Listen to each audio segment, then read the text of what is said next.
People call me a revolutionary, a soldier, even a threat to the West. But what if I told you that my closest friend is a white American? The world doesn't know this part of my story. Today, for the first time, I will tell you about David.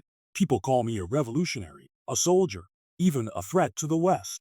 But what if I told you that my closest friend is a white American? The world doesn't know this part of my story. Today, for the first time, I will tell you about David, the boy who grew up with me in Burkina Faso, who stood by me through laughter and tears, and who still calls me Ibra when the world calls me president. If you have any friend like that who is totally different from you, but your best friend, then write about it in comment section. Today, I want to tell you something I have never said publicly before, a part of my life that shaped who I am. A story about someone very dear to me. It is about my best friend, an American, a white man, who has been like a brother to me since childhood.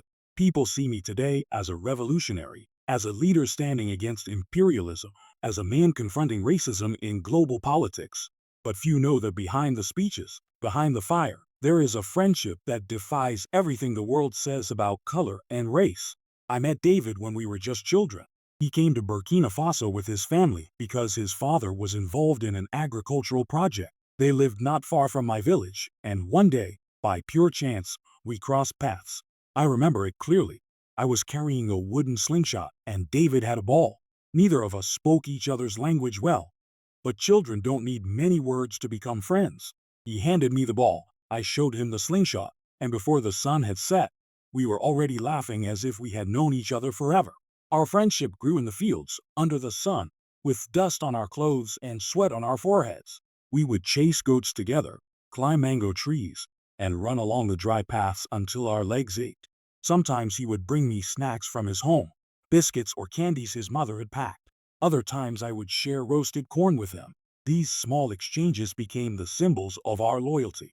To us, there was no black, no white, only two boys who wanted to squeeze every drop of joy from childhood. But of course, the world noticed. Adults whispered. Some laughed at the sight of a white boy playing barefoot in the dust with a village child. Some frowned. Others asked questions. Why do you play with him? Why not stay with your own kind? But David never cared. When people mocked me for my torn shirt or my dusty feet, he would shrug and say, "He is my brother." And when someone teased him for being too close to Africans, he would look them in the eye and reply, "Then you don't understand what friendship means." There was one moment that has never left me. We were about 10 years old, and I remember being scolded by an elder in front of many people for being poor, for daring to dream beyond my place. I felt small, humiliated. David didn't say anything at first, but then he quietly took off his shoes, placed them in my hands, and walked barefoot beside me for the rest of the day. He didn't have to say a single word. That gesture told me, "You are not alone." From that moment, I knew our bond was unbreakable. We also had our mischievous adventures. One summer, we decided we would build a raft out of bamboo and ropes to cross the river like great explorers. We worked for days, tying sticks together, dreaming of the voyage. When we finally pushed it into the water, the whole thing collapsed within minutes. We tumbled into the muddy river, gasping, laughing, and trying to hold on to whatever pieces were left.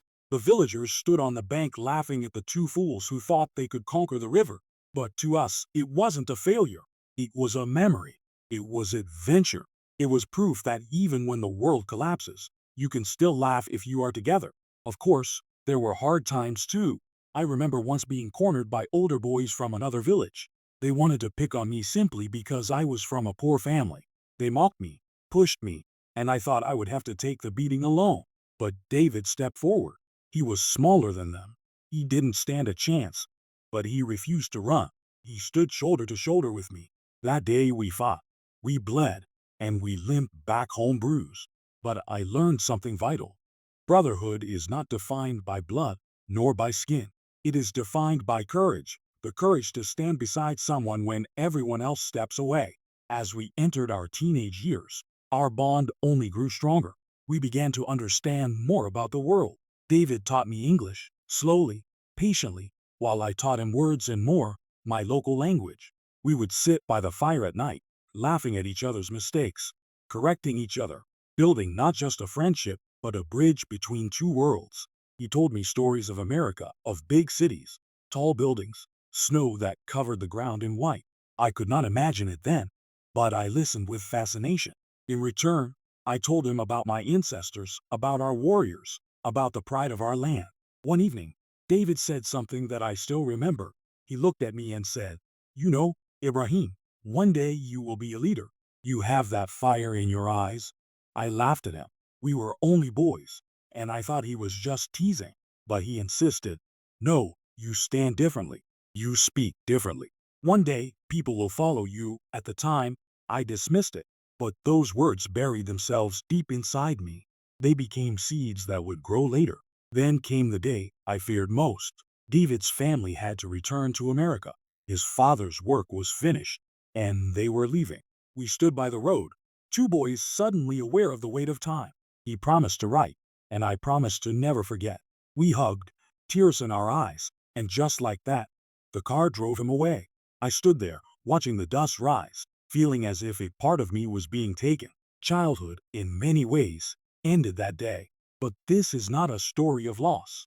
It is a story of connection that never died. Even when oceans stood between us, even when life took us on different paths, we remained brothers. We wrote letters at first, clumsy and full of mistakes. Later, as technology grew, we emailed, then called, and finally video chatted. David went on to study, to work in America, to build a life there. And yet, no matter how busy he became, he always found time to ask me about home, about Burkina Faso, about the struggles of our people. This bond between us, across race, across oceans, across politics, is the reason I believe what I believe today. When I speak against racism, when I demand justice, when I fight for dignity, it is not from theory, it is from lived experience.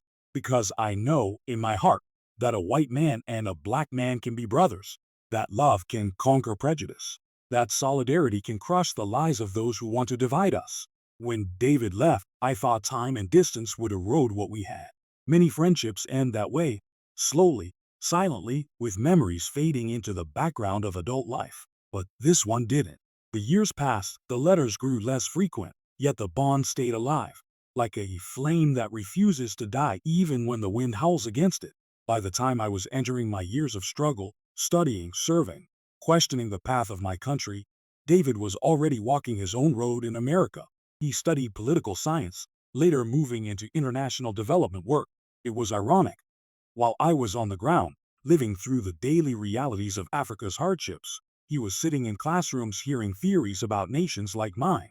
Sometimes he would laugh and say, "Ibrahim, the way they describe Africa here, you wouldn't even recognize it. To them it is numbers, reports, case studies. But I know the truth because I knew you." We spoke often on the phone in those years. I would tell him of my frustrations, how aid projects came with strings, how leaders betrayed their people, how the youth were restless. And he would listen, not with the arrogance of someone who thought he knew better, but with the humility of a friend who wanted to understand. He once told me, "You know, the system here is powerful, but it also blinds people. Many Americans never hear your story. They don't know what the world looks like outside the bubble. If they did, if they could see through your eyes, maybe things would be different." Our conversations were not always political. Sometimes they were light, filled with memories. He would remind me of the time we fell into the river with our bamboo raft, and we would laugh like boys again. Other times, he would ask me if I still climbed mango trees, and I would joke that I had grown too heavy for the branches. He once sent me a photo of himself standing in the snow for the first time, his face red from the cold, holding a mug of hot chocolate. I stared at that photo for minutes, marveling at how different our lives were, yet how close our hearts remained. But as our adulthood unfolded, the world around us grew darker. In America, David began to witness the racism his textbooks had not fully prepared him for. He saw friends of his, black Americans, stopped by police for no reason. He saw how neighborhoods were divided not just by wealth, but by color. He called me one night, angry, almost shaking through the phone, saying, "Ibrahim, I don't understand. I thought we were past this. But I see it here. It's deep, it's silent, it's everywhere." I listened to him, and I told him something I had come to realize. Racism is not just an individual act of hate. It is a system. It is built into laws, into economies, into the very structure of society. "You are seeing the mask slip, David. You are seeing what so many live with daily. There was silence for a moment. Then he said, You know, they made me believe racism was an old story, something from history. But now I see, it never went away. It just changed its clothes. Meanwhile, in Burkina Faso, I was walking my own difficult road. I joined the army. I saw corruption from inside, saw leaders who bowed to foreign powers while their people starved. I saw how global policies written in offices thousands of miles away chained our economies, our futures. There were nights when despair crept close, when I wondered if the fight was even worth it. And in those nights, David's words would echo in my mind. One day you will be a leader. One day people will follow you. It was in one of those dark moments that David called again. He said, Ibrahim, I know you're carrying weight, but remember what we learned as boys. When the raft breaks, you don't drown if you hold on together. You've got people who believe in you, even across oceans. Don't let go. His words steadied me like a hand on my shoulder. Even though he was in America, surrounded by a completely different world, he never let me forget that I was not alone. There was also a lighter side to our adulthood connection. Once, during a video call, David introduced me to his young daughter. She looked at the camera shyly, then asked him, Daddy, who is this man? And David said with a smile, This is your uncle from Africa. The girl waved, her small hand filling the screen, and I felt a lump in my throat. It struck me then. Our friendship was not just ours anymore. It had passed to the next generation, carrying a lesson neither textbooks nor politicians could teach, that love and brotherhood ignore skin color and distance. Yet, even as we laughed at family stories, we couldn't escape the reality of the world around us. When George Floyd was killed in America, David called me again, his voice heavy. He said, Ibrahim, I saw the video. I can't stop thinking about it. I thought of you. I thought, what if the world only saw you as a threat because of your skin? What if you were here, in this country? His words cut deep. I told him, But David, that is the truth for millions. That is why I fight here, because the chains are global. The fight is won. He didn't argue. He just listened, and finally said, I wish more Americans knew you. If they heard your voice, they would see beyond the lies. That moment told me something profound. Sometimes it takes a friend from the other side to translate your pain into language the world understands. Our bond was tested again when I rose into leadership, when I began to openly challenge the forces that exploit Africa. Some warned me that my friendship with an American could be a liability, that people would question it, that trust could break. But I knew better. I knew that if there was one man who would never betray me, it was David. Because loyalty forged in the dust of childhood cannot be bought or broken by politics. The contrast between us has always fascinated me. He walks in offices with air conditioning, suits, and polished shoes. I walk in fields with dust, boots, and the weight of soldiers behind me. Yet when we speak, all that falls away. We are just two boys again, sitting under a tree, sharing roasted corn and stories. That simplicity is what keeps me grounded. And so, our friendship stands as proof that the world does not have to remain divided, that black and white, African and American, can be not just allies but brothers. Every time I speak of liberation, of dignity, of justice, I carry with me the memory of a white friend who believed in me when no one else did. And every time he faces racism in America, he carries with him the memory of a black brother who stood by his side when the world mocked him for being different. This is what they don't want us to realize. That unity is possible. That brotherhood is stronger than hate. They build walls, but friendship like ours tears them down. They spread lies, but lived experience silences them. Our story is not theory, it is truth, and it is living proof that humanity can rise above division. When I stepped into the heart of leadership, it wasn't a throne that greeted me, it was fire. My country was burning with the weight of despair, and every step I took carried the eyes of millions. Soldiers looked to me for direction. Youth demanded change. Elders whispered warnings of betrayal. And somewhere across the ocean in America, my brother David watched in silence, waiting to hear my voice. One night, when the threats against my life began to multiply, I called him. I didn't tell him everything. How could I? But he heard the exhaustion in my tone. Ibrahim, he said quietly, are you afraid? I didn't answer right away. Fear is a strange thing. It hides in the body even when the mind refuses to admit it. Finally, I told him, I am not afraid for myself. I am afraid for my people. If I fall, they fall too. There was a long pause, and then his voice, firm but gentle. You've been carrying this since we were boys. Remember when the older kids knocked us down? You were the one who stood up again, even with blood on your lip. You didn't do it because you like fighting. You did it because you couldn't stand to see injustice. You're still that same boy. Don't let them take that away from you. David had a way of grounding me in humanity when the world tried to turn me into a symbol. To the crowds, I was a leader, a soldier, sometimes even a myth. To him, I was still just Ibrahim, the boy who used to eat roasted peanuts and complain about homework.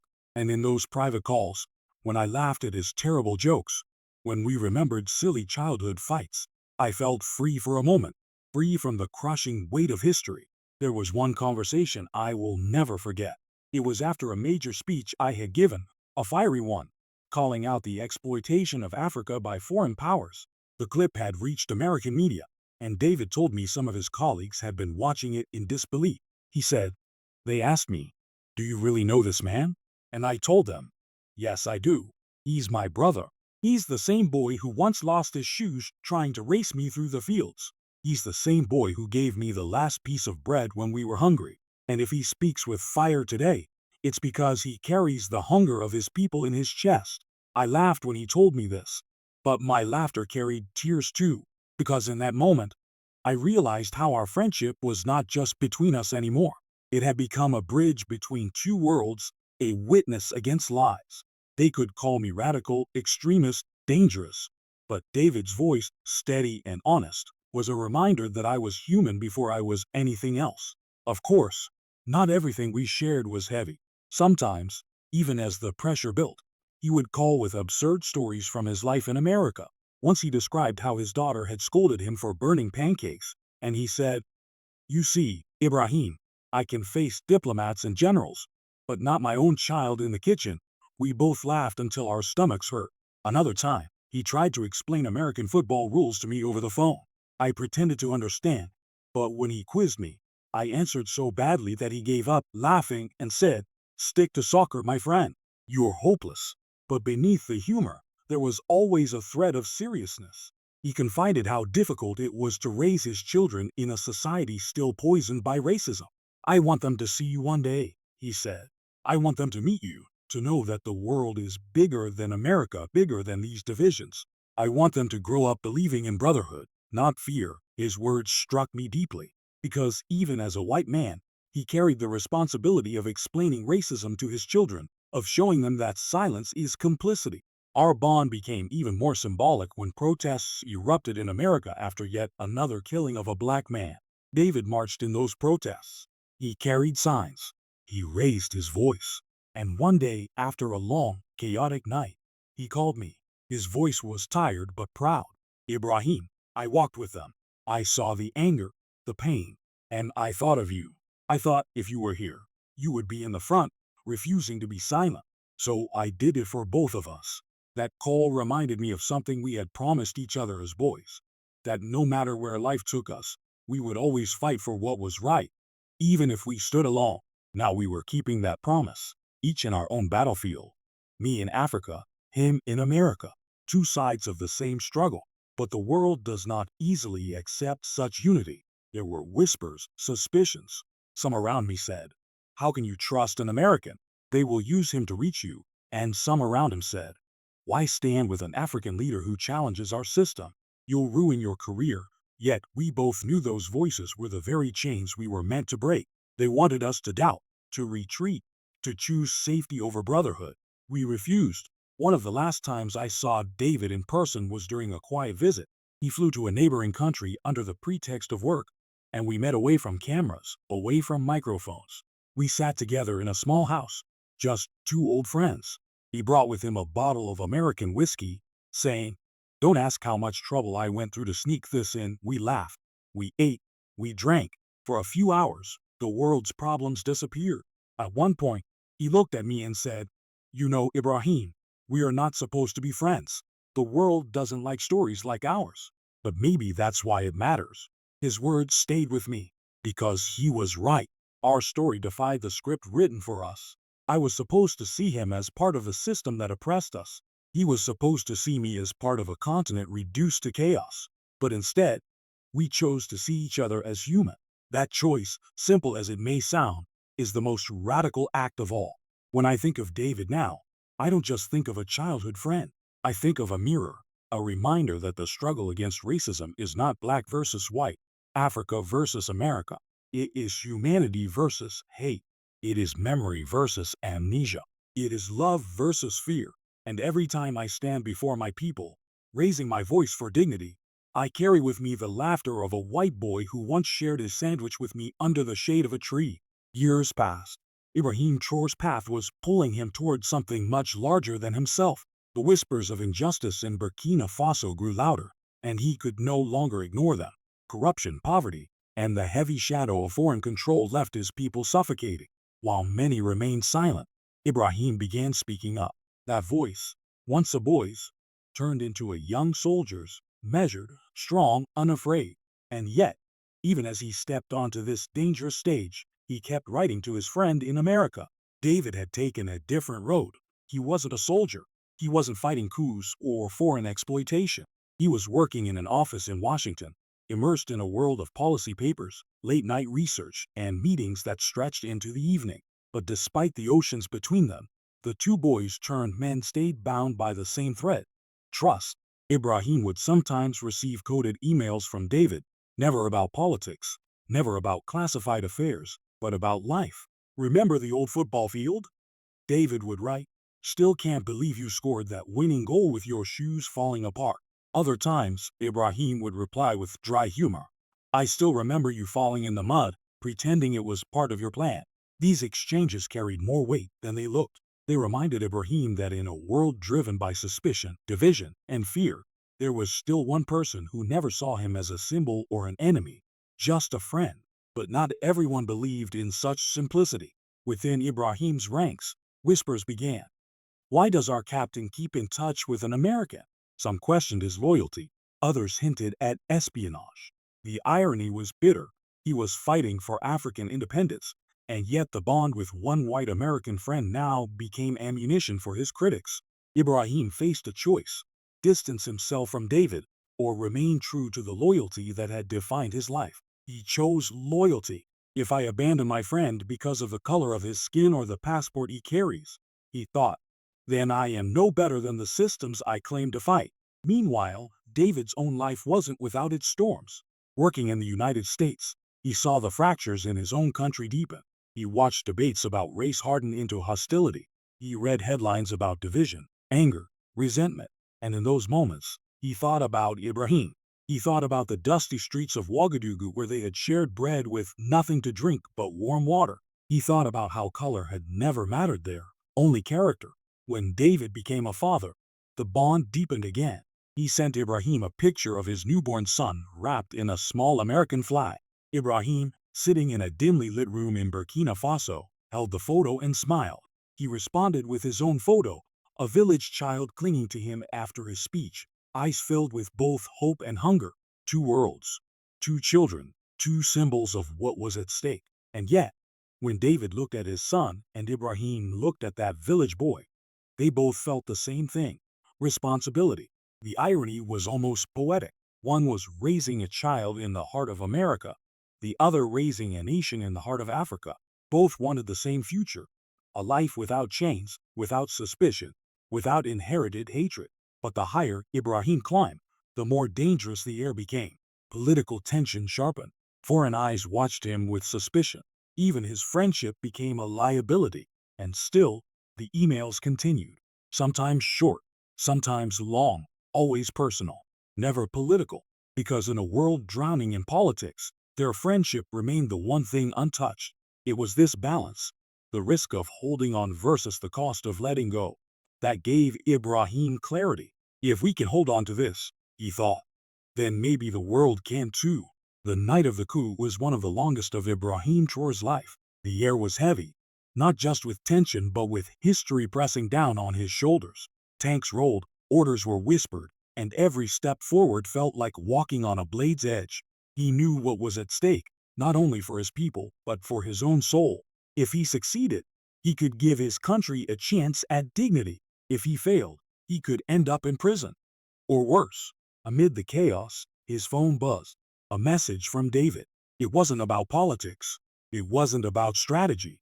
It was just one line. Whatever happens tonight, don't forget, you've always been the kid who never gave up when the ball was flat.